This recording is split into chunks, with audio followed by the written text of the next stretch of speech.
Hello friends, I am Arpit and I am here with today's analysis. Today is 13th of December and we are going to deal with two very important topics which are in news. The first topic which we are going to deal with is faster adoption of manufacturing of electric vehicles, that is the FAME scheme. Now, per se, this topic is not in news currently, but this topic is frequently in news. That is why this scheme becomes important. Electric vehicles are, I would say, the upcoming big things. The government of India is inclined towards adoption of electric vehicles. Since this is a new technology, this or these vehicles, they are expensive. Now, under this scheme, that is FAME scheme, which was launched in 2015, from 2015 to 2019 was the first phase of this scheme. And from 2019 onwards till 2024 is the second phase, where the government has been, focusing on subsidizing these vehicles. Now, since the government is providing subsidy, the cost of these vehicles are coming almost at par with the fossil fuel-based vehicles, like petrol and diesel vehicles. That is why their popularity is increasing and their sales are also increasing. But now the government has decided that it is going to withdraw the per vehicle subsidy. Per vehicle means, per electric vehicle subsidy which the government was giving up to 40% of, subsidy per vehicle. Now the government is going to withdraw this. However, the budgetary allocation, overall budgetary allocation for promoting EVs has gone up from 2,000 crore to 3,500 crores. So this is why the scheme is presently, I would say, in news, and it can lead to this withdrawal of subsidies, which will happen after March 2024. This can lead to increase in prices of the EVs. But let's see how things happen. And the next topic is Prime Minister on abrogation of Article 370. Now, in yesterday's newspaper, the Prime Minister wrote an article, basically an editorial. What are his viewpoints on the abrogation of Article 370, the Supreme Court's judgment? Now, since I would say, decode almost every speech of the Prime Minister on important events, so I thought to include this as well. Now, from this, you'll get a better understanding, or you'll understand the mindset of the government with respect to Kashmir, and that is very important. So let's get started with the first topic, that is faster adoption of manufacturing of electric vehicles scheme, that is called as the FAME scheme. Now, this FAME scheme was launched in 2015 under the National Electric Mobility Mission Plan. National Electric Mobility Mission Plan was launched in 2013. And, when it was launched in 2013, it was named as National Electric Mobility Mission Plan 2020. It had targets that what it will achieve till 2020. Now, under this mission, the FAME scheme was launched 2 years down the line, that is in 2015. FAME scheme, which aimed to provide subsidy on the electric vehicles, two-wheelers, three-wheelers, four-wheelers. The main objective of providing subsidies was to bring the cost of these EVs at par with the cost of the fossil-based fuel vehicles. Was the government successful in increasing the popularity via the FAME scheme? Yes, the government was successful. There are many, I would say, EVs, two-wheelers, three-wheelers, four-wheelers, which are plying on Indian roads presently. Are the people happy? Yes, they are happy because, the transportation cost has considerably come down with the usage of EVs. You can now run a four-wheeler which will cost you somewhere around 1 rupees per kilometer. And whereas if you run on petrol, then it may cost you somewhere around 5 to 9 rupees per liter or per kilometer. This cost will be there. Now, in this aspect, yes, definitely, FAME scheme has been successful. When I talk about emissions, so emission reduction has also been targeted and achieved by these electric vehicles till now. Although that emission reduction is less presently, because there's another logic which goes into picture, and that logic is that the electricity which we are using to charge the EVs, that electricity is being produced by burning coal, because presently India's around 55 to 60% of electricity is generated by burning coal from thermal power plants. So, that impact is, I would say, less as compared to, the cost saving impact. But yes, impact is there, and both these impacts are positive in nature. The FAME scheme, which has been rolled out in two phases, first phase 2015 till 2019, the second phase began in 2019 itself, going to end in 2024. And after 2024, the government of India has now said that we are going to withdraw the per vehicle subsidy which we are giving on two-wheelers. Now, per vehicle subsidy, if it withdraws, then, the cost of these vehicles may go up. I'm saying may go up because it can be possible that, the cost of production and all have come down considerably because the technology has now been infused. It has been, adopted very well. The economies of scale quotient also comes into picture. So it may remain the same, it may go up, the cost, after the government withdraws the per vehicle subsidy. 2022-23 alone has witnessed sale of more than 1 million EVs in India. That is a remarkable feat. So the government has now thought to withdraw the per vehicle subsidy. However, the budgetary allocation for the EVs have increased from 2,000 crore till to 3,500 crore. But that increased allocation is not targeting per vehicle subsidy. That may be targeting more things like adoption of new and new technologies, allocation of land, allocation of machinery to manufacture electric vehicles and all. On all these things, those increased budgetary allocation may be focusing on training of labor and all.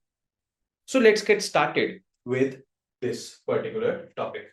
The faster adoption and manufacturing of electric vehicles scheme was launched under the National Electric Mobility Mission. This National Electric Mobility Mission was adopted in 2013. Now, under this National Electric Mobility Mission plan, the FAME scheme was launched. FAME scheme was launched in 2015. Now, the government's FAME scheme was for providing subsidy to the EVs, so that the cost of EVs become at par with the cost of other vehicles which are fossil-based vehicles. The government is slashing subsidies for electric two-wheeler segment, a regressive step which will drag India's EV revolution. So presently, the government has said that we are going to withdraw the per vehicle subsidy given on two-wheelers under the FAME scheme. Now, we will also look into what is this National Electric Mobility Mission. Because under this mission only, the FAME scheme was launched. This mission, 2013, and this at that time was termed as National Electric Mobility Mission Plan 2020, because it had targets which the country had to achieve by the year 2020 with respect to the electric mobility or the electric vehicles. Targets: deploying 5 to 7 million EVs in the country by 2020, deploying 400,000 passenger battery electric cars or 4 lakh battery electric cars by 2020 in order to avoid 120 million barrels of oil imports and 4 million tons of CO2 emissions. Lowering of vehicular emissions by 1.3 to 1.5% by 2020. And total investment required was 20,000 to 23,000 crore, which was approximately $3 billion US. So that was National Electric Mobility Plan or Mobility Mission Plan, which was adopted in 2013. And under this, the FAME scheme was launched in 2015. Now, as a part of NEMPP, the faster adoption and manufacturing of electric and hybrid vehicles in India, the FAME scheme was or has been administered by the Ministry of Heavy Industries since 1st April 2015. Now, under the scheme, subsidies are being given to promote manufacturing of electric and hybrid electric technology and to ensure sustainable growth of the same. Subsidies are meant to bring a price parity between vehicles that have electric motors and fossil fuel run engines. Price parity should be there. Then only the electric vehicles will get sold, or then only the demand for electric vehicles will be there. In its first phase, FAME ran for 4 years until 2019. So 2015 till 2019 was the time period for FAME phase 1. When I talk about FAME phase 2, under the FAME phase 2 scheme, which began in 2019 and which ends this financial year, that is in March 2024, companies can offer a discount up to 40%. That is from 2019 till 2024 March.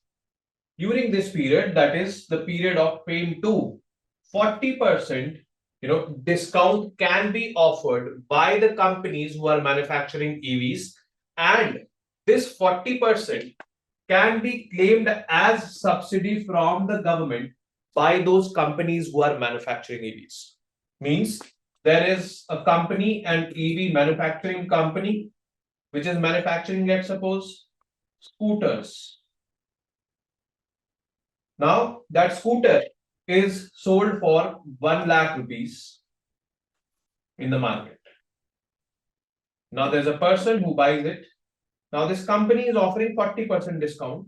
So, this person will get it for 60,000 rupees only, this scooter.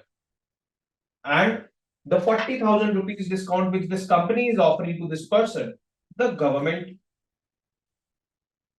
will pay 40,000 to this company as subsidy. Now, this per vehicle subsidy, the government is going to finish as per the announcement done by the government. Now, if the government finishes this, there can be chances that this EVs, that is a scooter, the cost may increase.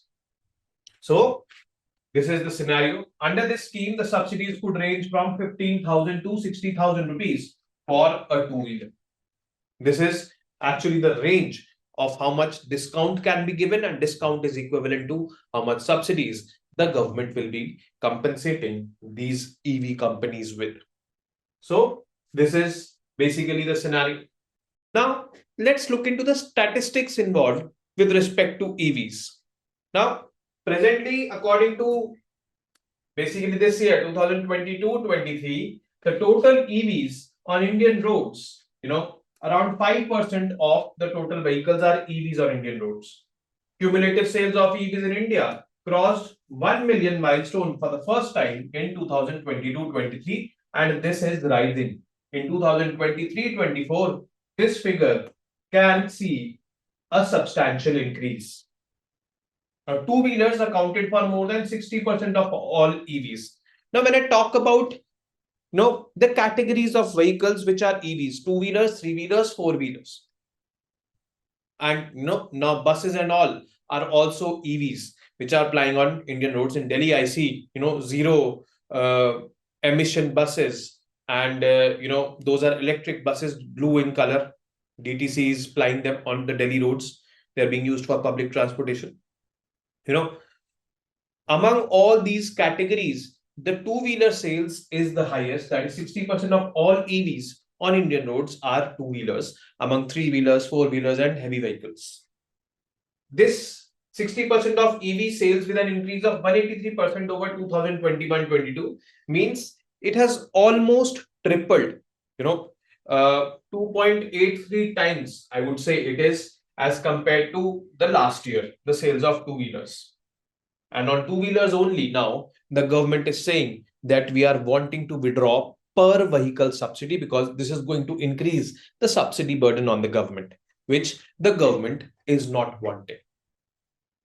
Now the targets government has set a target for EV sales for itself by 2030. Now, 30% of all private cars in 2030 should be EVs.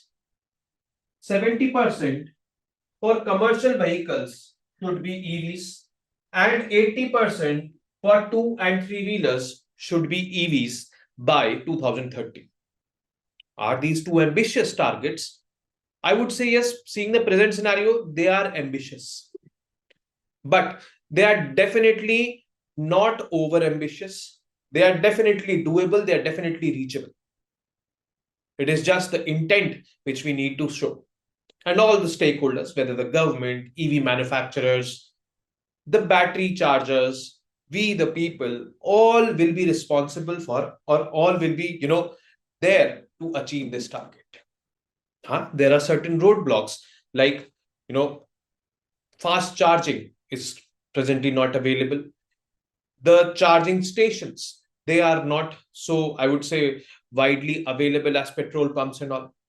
Now, if I want to buy an EV and if I have to travel 250 to 300 kilometers, I cannot travel on a single charge. That battery will drain out somewhere in between 200 to 220 kilometers. So here, a technological intervention can be there where batteries on a single charge run to at least 500 kilometers. Then people who are wanting to use EV in the local city as well as wanting to travel with it abroad, means to other cities, will be finding themselves in safe zones. Presently, the range of EVs in India, particularly four-wheelers, if I talk about, is somewhere around 200, 250, maximum till 300 kilometers. But, that is something which is, pulling down the demand of EVs, because a lot of people think that what if we have to travel outstation? Then EVs are of no use for us, because, the range is not that much. First, second of all, where will we charge our batteries? That is a big, big challenge. So all these are challenges which need to be addressed. Then only these targets will be met. Now, the current step by the government under the FAME 2 scheme, the government is increasing the outlay for two-wheelers but cutting subsidy per vehicle. The budgetary allocation for electric two-wheelers has been enhanced to around 3,500 crores from 2,000 crores. So, per vehicle subsidy is being cut, but the budgetary allocation has been increased from 2,000 crore to 3,500 crore. The subsidy per unit is being reduced to 15% of the ex-factory price from 40% at present. Earlier, the government had announced that the scheme, that since it was about to achieve the target of 1 million sales in 4 years, the subsidies may not continue. The government had already announced this beforehand. So, the government is now implementing. No doubt it is, EVs are going to be the game changer, especially in tackling vehicular emissions. Secondly, in reducing our import bills, because 85% of our petrol or petroleum demands are being imported. So on that front also, it will help us. Now, the PM has written an article on the abrogation of Article 370 in yesterday's newspaper. That article has come out after the Supreme Court upheld the abrogation of Article 370 and termed it as valid. And in yesterday's video, we covered the details about the Supreme Court judgment. Now, today, we are going to see the Prime Minister's viewpoint on Jammu and Kashmir and abrogation of Article 370. The Prime Minister has mentioned about the benefits people of Jammu and Kashmir are going to get after the abrogation of Article 370. Prime Minister has also talked about the inspiration which he had, or his party had, or his government had for abrogating or taking this decision in 2019. And two notable personalities. One, Shyama Prasad Mukherjee, who was an ardent, I would say, critique of this Article 370, the special provisions being given to Jammu and Kashmir way back in the 1950s. And Atal Bihari Vajpayee ji, who, while unfurling the Tiranga at the Lal Chowk in Srinagar, talked about Kashmiriyat, Insaniyat and Jamhuriyat in Kashmir. The Prime Minister says that these two were the inspirations for us for taking this decision. The Prime Minister also gave a report card that what has happened in Kashmir post 2014 and especially post 2019 after the abrogation of Article 370. In this, he has mentioned about the infrastructure development, the increase in tourism, the elections happening at the grassroots level, that is at the panchayat level. He also talked about the Kashmiri youth. They are now more diverted towards the development, where he mentioned about a female footballer who was earlier involved in stone pelting like incidents against the army. He has also mentioned about the feeling of oneness, Ek Bharat Shresht Bharat, which the Supreme Court has upheld by giving this decision in favor of terming the abrogation as valid. So he definitely has termed 5th of August 2019, first of all, a historic day, because on that day the government took this step, and second of all, the 11th of December 2023, where the Supreme Court also upheld that decision of the government taken in 2019 as valid. Both of these days are historic days, and these days are a testament to the fact that India is one and will remain one. Ek Bharat, Shresht Bharat. So let's get into the details of this. Now, highlights from his editorial. Now, the Supreme Court has strengthened the spirit of Ek Bharat, Shresht Bharat. It has reminded us that what defines us are bonds of unity and a shared commitment to good governance. Jammu and Kashmir and Ladakh's immense potential of tourism, since it is very, very beautiful. Actually, it is being termed as heaven on earth, and it is indeed. But, with militancy or with insurgency or disturbances in Jammu and Kashmir since the late 1980s, I would say, there were, this potential was not being reaped. People were afraid of visiting the Kashmir Valley. People were apprehensive of sending their, family members over there for any commercial purposes also. People were even afraid of visiting the Vaishno Devi shrine, which is a holy place for the Hindus in or nearing Jammu. But now, all these fears have started to, come down. Personal experience, my parents earlier used to say that, no, we don't want to go to Kashmir. I would say 3-4 years ago. But now, I hear them planning a trip to Kashmir. So that is something which is, has changed a lot. But this perception about Kashmir has changed a lot. Jammu and Kashmir and Ladakh's breathtaking landscapes, serene valleys, and majestic mountains have captivated the hearts of poets, artists, and adventurers for generations. It is a place where the sublime meets the extraordinary, where the Himalayas reach for the sky and the pristine waters of its lakes and rivers mirror the heavens. All these lines basically depict the beauty of Kashmir, nothing more. But for the last 7 decades, these places have witnessed the worst forms of violence and instability, something which the wonderful people never deserved. So, in this point, he was, simply highlighting the beauty of that region, but, the disturbances also in that region, which had not let the people benefit from that beauty. Next point, he said that Jammu and Kashmir became a victim of duality mindset. Now, what was this duality mindset? You become part of India, but you will get special status. No other state has got this, but you will get. So this was the duality mindset. This duality mindset actually did not let Jammu and Kashmir develop. It was not in favor of our long-term national interest. And that is why, it was the development in Jammu and Kashmir was, a big question. Militancy was there. Terrorism was deep.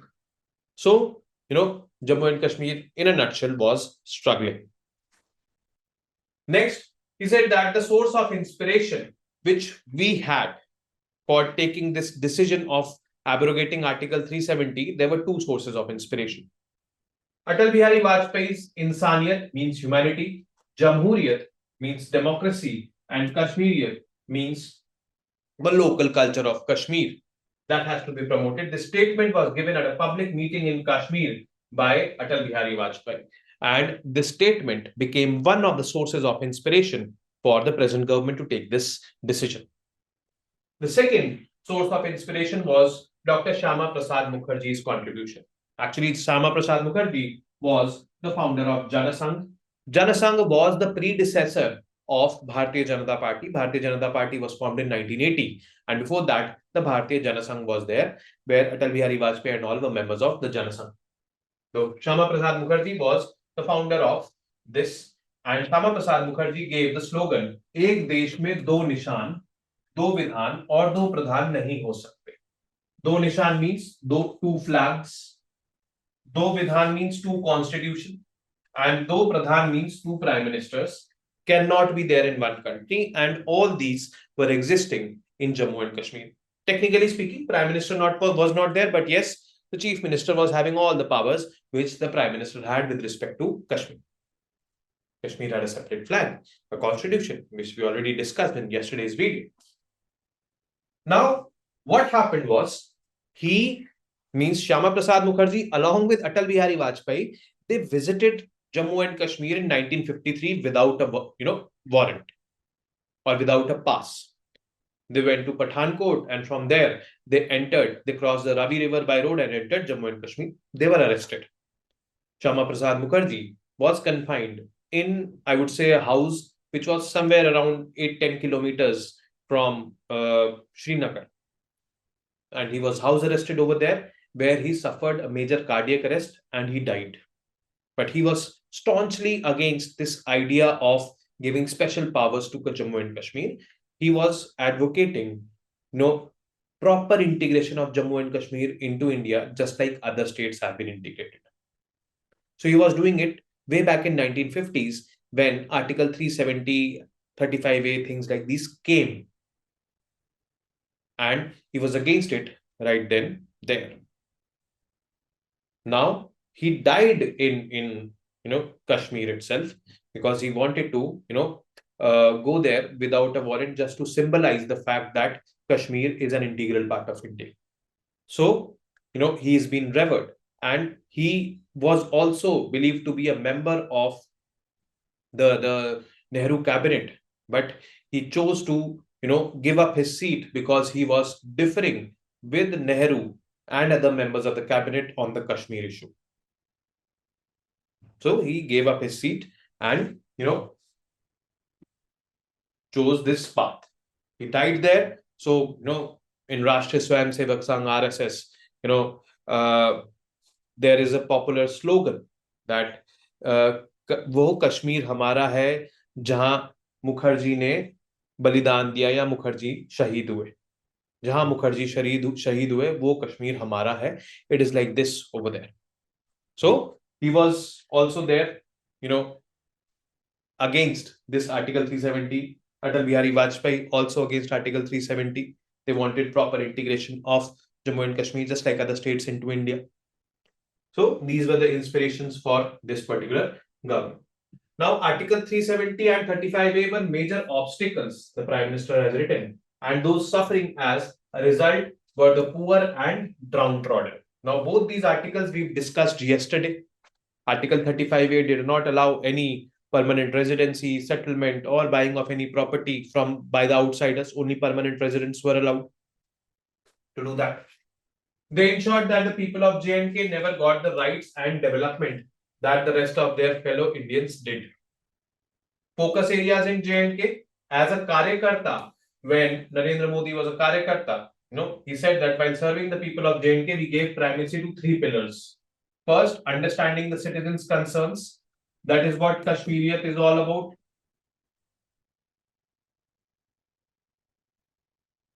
Building trust through supportive actions. Prioritizing development, and more development. So they wanted to prioritize development, and more development. And this is what the government is doing now. The government, actually, Narendra Modi, when he was a Karyakarta of the Rashtriya Swayamsevak Sangh, at that time also he visited Kashmir multiple times.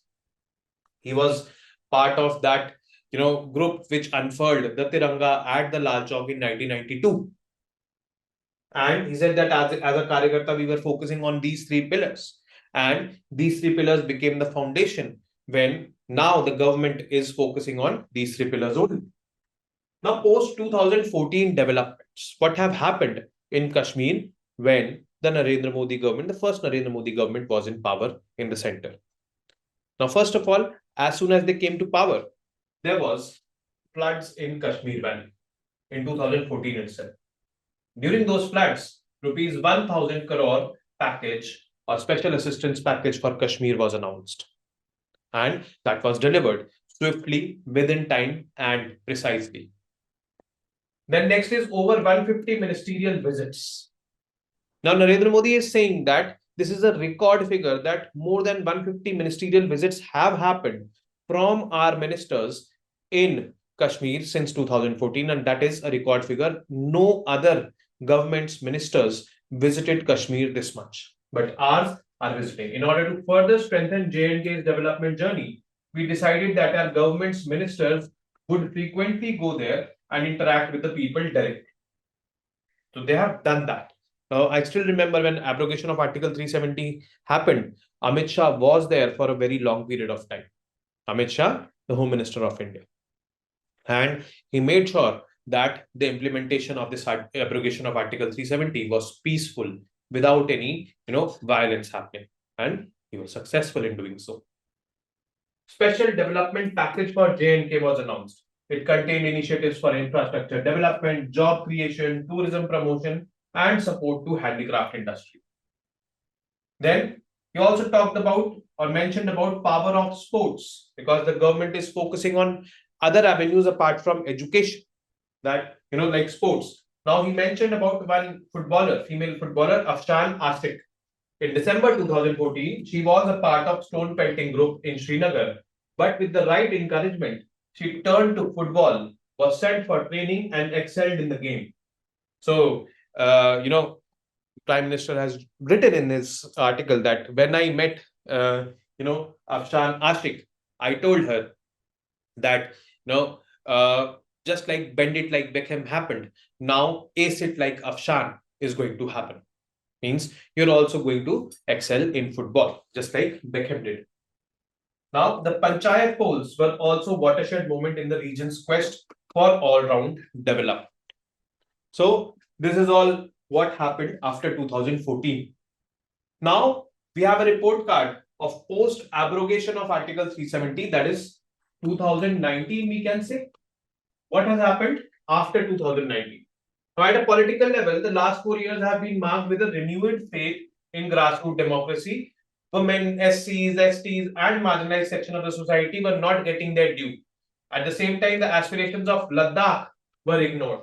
So, Panchayat elections and all started happening frequently, regularly in a free and fair manner.